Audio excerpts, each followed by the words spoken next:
One Filipina has gone from being a volleyball player to coach and now a public official. How is volleyball star Charo Soriano using her new position to unite the sport and empower others? We find out from Charo herself. She joins us on The Final Word. Charo, good evening. Thanks for joining us. Good evening, Sir So Rico. why did It's you a pleasure become to be here. why did you become an organizer, founder, and player of volleyball over a 9-to-5 corporate life? Why? Yeah.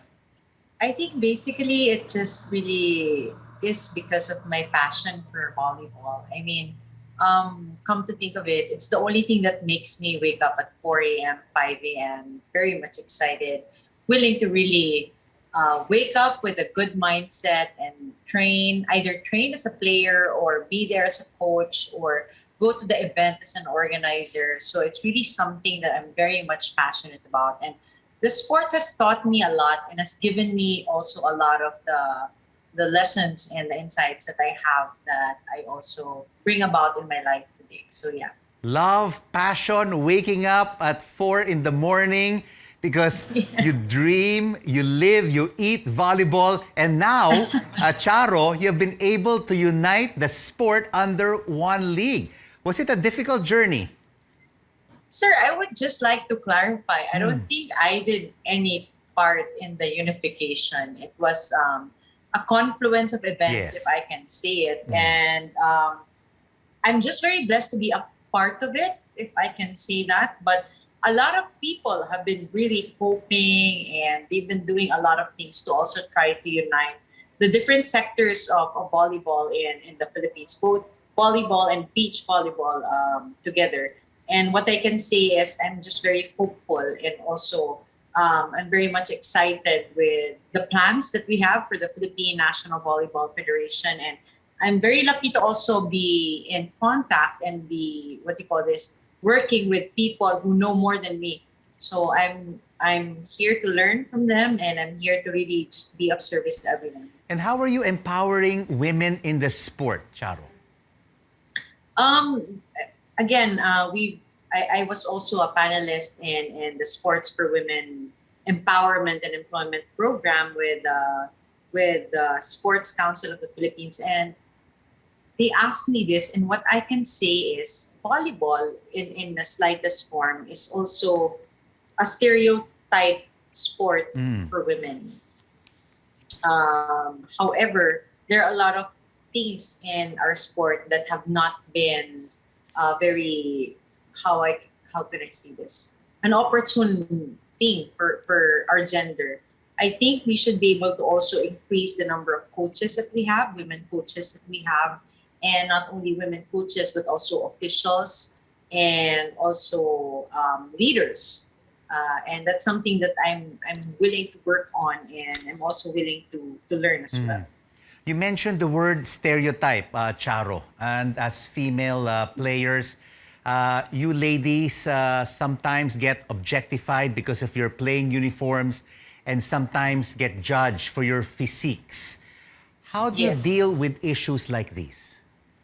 Well, it's been, it's not only here in the Philippines also, and it's not only in volleyball. It's more so beach volleyball. And I have been a beach volleyball player for years, and we have been objectified because of the things that we wore.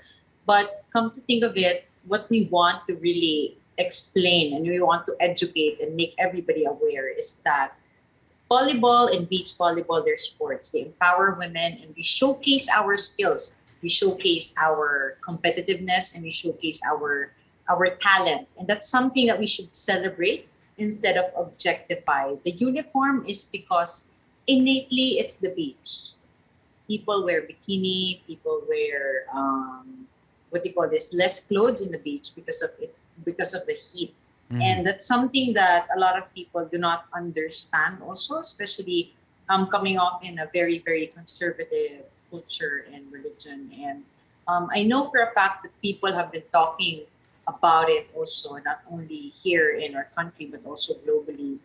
There's some places, or there's some athletes, also women athletes, that would veer away from actually playing in a place that do not allow women to wear bikinis in a beach volleyball tournament. And that's just because we want to make everybody feel that the sport is not a sport to objectify. The sport is something to celebrate. The sport is something to love and to cherish. And number one, most importantly, to respect. And that's That's right. something that we in the Philippines would love to make everybody aware of as well.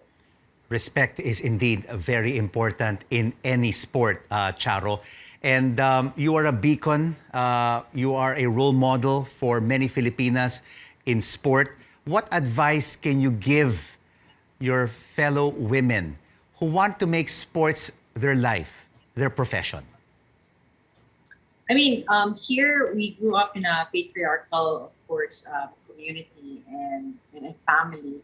And a lot of the women would feel that we have less options to do what we want, and we have less opportunities to also become the best version of who we are. And I would just like to say to everybody that it's going to be hard and there will be doubts, of course, as women, and of course, as the minority in leadership, in opportunities, and even in the corporate world. But we are slowly getting there as a community, and we have people also around us that can help us. So the number one most important thing for us is to take the step forward, to take space, to be able to actually engage and embrace that we have a space in the community that we are with.